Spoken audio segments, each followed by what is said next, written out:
So this is a Midea U-shape air conditioner, window air conditioner.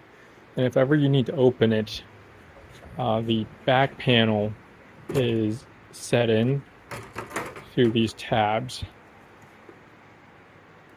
And there is one, it's very well secured, so you'll probably need a tool.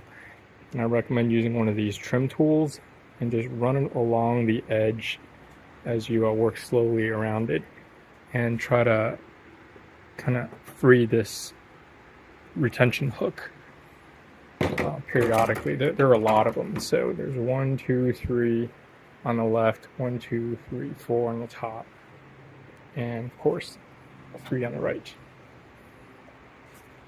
Right, so for whatever reason you may have, either to clean the scroll cage fan or whatever, this is how you would open it. All right, mark those spots.